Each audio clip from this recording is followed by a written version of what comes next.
Eu falar de urna pode? Pode, claro que deve poder. Agora, se você sofrer uma reação estatal, isso tem que ser consertado, rapidamente arrumado. O problema é que a gente tem exemplos, talvez, de extremistas. Se você me falar um cara que debate sobre a urna e ele não hoje está vinculado a qualquer questão política, um técnico, eu não sei se ele está sendo perseguido hoje. Eu tenho dúvida, eu nunca vi esse cara sendo perseguido.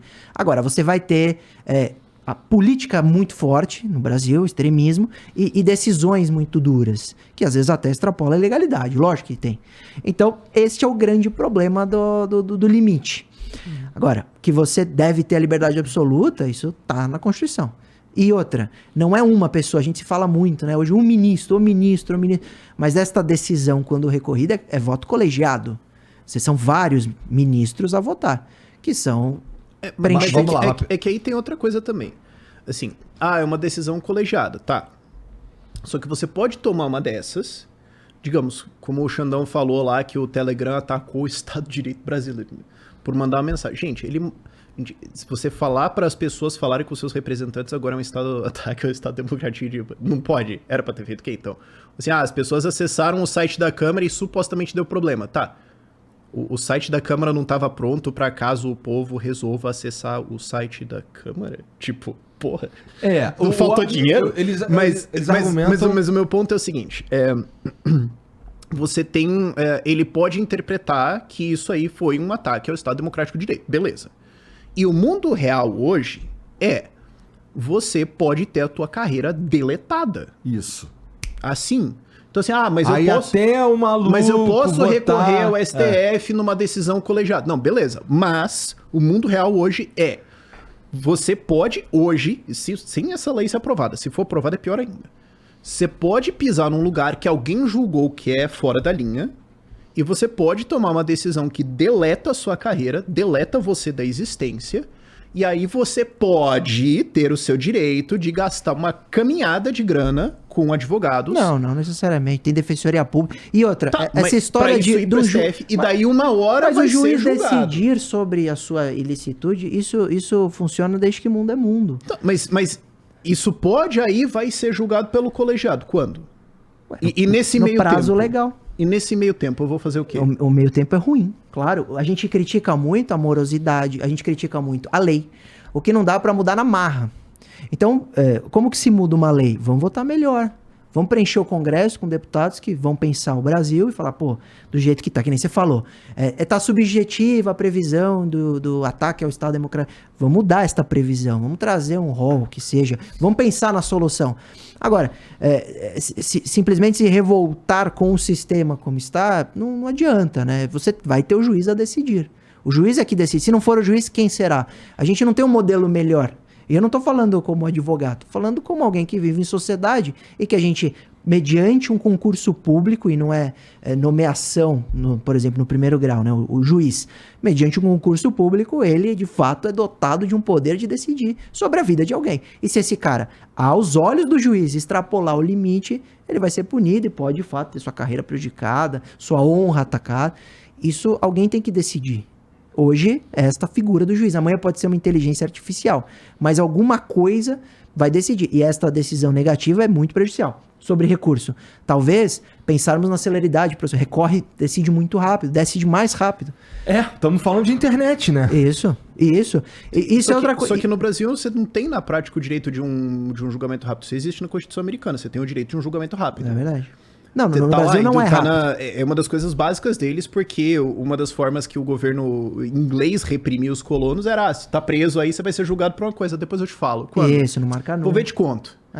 Então, só que aí você tem na justiça brasileira, cara, anos pra resolver coisas. Tá errado, Aí no meio tempo é pra eu ficar esperando meus direitos e os prejuízos que eu tive no meio do caminho. E o que vai acontecer com isso? É muito sério. Sei lá, aí bota lá na manchete que, pô, o cara atentou contra o Estado Democrático de Direito. Pronto, cara, tá feito.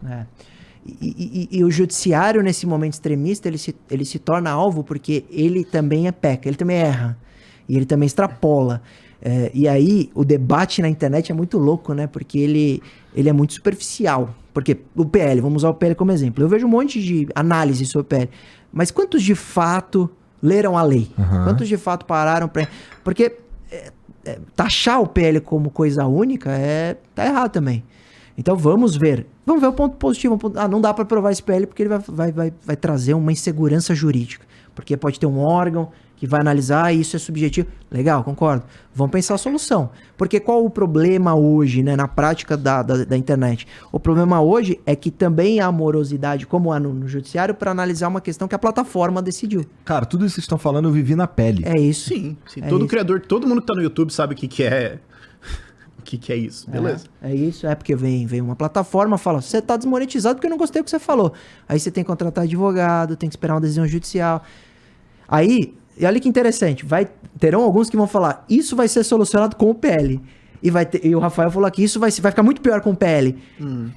É subjetiva a interpretação, mas se você for para a prática do PL, alguns artigos trazem de fato mais celeridade, mais transparência para você conseguir recorrer um banimento. Que é aquela parte primeira do PL, né? Mas que ainda tem hoje um pouco. Só que aí tem uma outra parte que seria ruim, que vai criar um órgão que pode ou não mandar as denúncias. E esse órgão pode começar a ter interesse político e falar, não, essas denúncias aqui desse partido eu não vou mandar lá para a plataforma. E isso não anda nunca. Ou ele pode inclusive falar, ó, isso aqui eu considero que isso aqui é uma ameaça, eu considero que isso aqui é uma coisa. Resolva. E a plataforma não pode falar assim, cara, mas o órgão que vai fazer a intermediação não faz análise de mérito. Quem vai fazer a análise final vai ser a plataforma. Mas ele pode falar, olha, eu acho que você não está trabalhando aqui diligentemente para coibir essas coisas. Então, mas a decisão final disso vai ser o juiz que vai falar, você deve ou não pagar. Porque assim, qual vai ser... Isso é interessante, eu vi já uns debates de um pessoal que realmente estuda, e eles falam, hoje é o juiz que decide, por que não deixar o juiz? Mas vai continuar sendo o juiz, porque mesmo com esse PL, nesta parte que a gente está falando, se fosse aprovado, ele vai pro juiz no final, e ele que vai falar, por exemplo, você como plataforma, viu que teve a denúncia, viu que o conteúdo era ilícito e não fez nada, então eu vou te multar. Esse órgão, como a Anatel, como o CGI, não vai poder multar. Então... a decisão final vai ser do juiz, mas a justificativa das plataformas, inclusive nessas manifestações, foi, eles vão começar a colocar responsabilidade no meu colo. Se eu tenho medo de pagar multa, eu vou começar a ser mais duro, mais rigoroso. Porque esse, pra mim, é o caminho óbvio. É isso que vai acontecer, assim, de maneira, assim... Que eles vão ter medo de pagar. Da minha visão leiga, tá? Mas...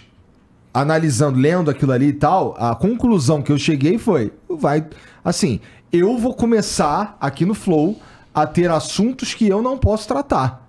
Então, por exemplo, nesse momento que a gente tá aqui nessa mesa, eu não sei se eu posso, por exemplo, dizer que a gente devia lutar contra essa PL. Porque, vamos lá... Que pode ser que você está incitando as pessoas a coagir deputados. Não, pode falar. Lógico que pode. Porque você não tem...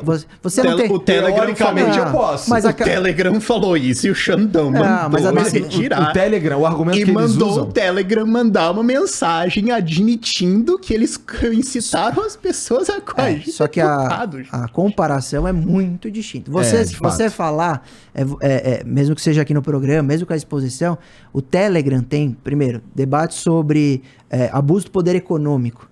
Eles têm contato direto com 50 milhões de usuários, mandam uma mensagem com a interpretação da empresa. Eles tiveram uma opinião. Eles têm opinião, mas, por exemplo, podem se manifestar. Se eles mandassem uma nota à imprensa, não ia ter decisão judicial. Não, eles usaram a plataforma, comunicação direta, inclusive, a meu ver, fere a Lei Geral de Proteção de Dados, porque eles pegaram os dados de usuários, número de telefone de todo mundo Telegram e mandou opinião política. É como se você se cadastrasse numa loja de shampoo, e a loja de shampoo começa a te mandar e-mail marketing sem você ter autorizado ou opinião política. Se você não autorizou nos termos de uso, não deveria mandar de acordo com a Lei Geral de Proteção de Dados. Não análise sobre a adesão do Alexandre de Moraes. Não há no termo de uso do Telegram que eu autorizo eles usarem o meu número para mandar mensagem me dando a opinião deles sobre uma opinião política sobre um PL. Então eles deveriam usar os caminhos, a meu ver, os caminhos da legalidade. Manda a nota à imprensa, posta no site. Mesma coisa o Google? O Google é a mesma coisa. É que a interpretação do Google foi um pouco diferente. Qual foi a interpretação do Google pro governo? E aí eu não chancelo, só estou explicando. A Secretaria Nacional do Consumidor, a Senacom, olhou essa mensagem no home do Google e falou assim, Google, você é plataforma de comunicação? E eles sempre falam que não, até para não ter a responsabilidade de uma plataforma de comunicação. Se você não é plataforma de comunicação, você não tem editorial. Se você não tem editorial e está colocando esse conteúdo na sua homepage, isso é publicidade. de acordo com todas as regras do CONAR e etc., a publicidade tem que ser apontada como tal, senão é publicidade subliminar, e ela também, quando publicidade, pode ser abusiva ou enganosa.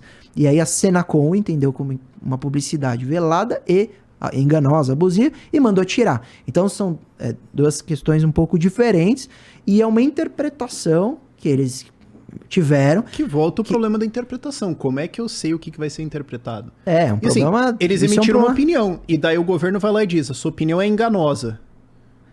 Mas não é o problema do conteúdo, é o problema da forma. Com relação a esses dois problemas... Mas o julgamento de enganosa tem do conteúdo. Isso, não, eles estão dizendo, isso aqui você tá mentindo. Mas se eles tivessem colocado... Cara, essa é a minha análise. Se eles não tivessem colocado o link... Não posso mais ter uma interpretação? Não posso mais ter uma opinião? Não, mas não é isso. Porque se eles não tivessem colocado o link na home e só nesse blog deles, e tivesse... Pessoal, entra lá no meu blog, eu tivesse colocado... O problema não seria esse. Não teria uma decisão mandando tirar. Porque o grande problema foi a forma. Foi um post no home da Google e o Telegram mandar uma mensagem direta para os usuários. Isso poderia ser feito, essa comunicação poderia ter sido feita de outra forma. Eu não sei qual. Poderia ser feito como eles quisessem. Mas, diante desse cenário de polarização, não estou defendendo, isso que eu estou falando. Poderia ser de outra forma. A decisão aqui pode ser duríssima ou até extrapolar a legalidade, isso ser um tipo de censura? Ok. Vamos debater. A questão é que eles são uma plataforma muito poderosa de comunicação e usaram seus meios próprios para enviar um conteúdo. Telegram, você tá falando? Telegram e Google, ambos, né? De uma forma que, diante aí das decisões, tanto judicial como da Senacom, foram a forma de se manifestar errada, né? E aí foi interessante esse negócio do Telegram, porque eu vi uma galera festejando. Olha aí, o Telegram agora mandou a mensagem... meio que desmentindo o que eles estavam falando, não sei o que. Eles estão cumprindo a ordem judicial e tava muito claro. E pra mim, o jeito que o Telegram mandou foi meio tirando sarro da parada. Eles falaram, nós fomos obrigados a retirar a mensagem e fomos obrigados a enviar essa mensagem pra você. O Xandão escreveu a mensagem que eles tinham que mandar. Quer dizer, acho que não escreveu, acho que é algum assessor que ele escreveu. Mas foi bem tirando sarro mesmo. Vale lembrar, né? O Telegram foi criado por um russo pra resistir à censura do Putin. Então o DNA do Telegram é resistência, censura e tirania. O grande problema... Posso colocar uma pimenta? Desculpa te interromper. O Telegram tem um histórico que vale a pena trazer. Né? Ele lembrou da sua criação, que realmente foi um russo, só que ele também tem um problemão no nosso país. O Telegram... Você vai falar exatamente o que eu ia falar, vai lá. Que não cumpre decisão judicial. O Telegram, eu tenho um monte de caso que envolve nada a ver com política, absolutamente nada a ver com política, e eu tenho caso em que a gente precisava de um dado de um criminoso. Então a gente precisava de uma informação, de um acesso a um número lá do Telegram. O Telegram não cumpre decisão judicial. Não cumpre, ele ignora, você dane-se. E não é do Supremo, decisão de primeiro grau, decisão do Tribunal de São Paulo. E isso gera uma absoluta impunidade e frustração do usuário. Porque ele fala, tem um crime grave, às vezes, por exemplo, alguém vazando um nude. O cara pega um nude, vaza lá no Telegram, e fala, quem é esse cara que tá vazando nude? Tem um número lá, o número é um pré-pago de qualquer lugar do mundo, mas ele como acessa via internet, tem um registro de IP. Os metadados e tudo mais. Você pede essa informação. O Telegram podia informar, como todas as plataformas fazem, e ele tem a obrigação de informar por causa da lei. Marco Civil da Internet e Lei Geral de Proteção de Dados, ambos falam que se eles têm o serviço aqui no país, tá nas lojas de aplicativo, é público, eles têm que informar. Não cumprem.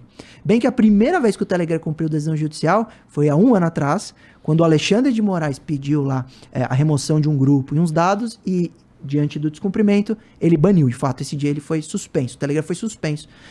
Foi 2 vezes no Brasil. Uma, o Alexandre de Moraes há 1 ano e uma um mês atrás de um juiz do Espírito Santo. Qual o problema disso? O problema é que a plataforma não cumpre. Então, quando vem essa decisão do Alexandre de Moraes, se você olhar de maneira isolada, você pode falar, puxa, coitado do Telegram, né? Eles tiveram que se retratar e tal.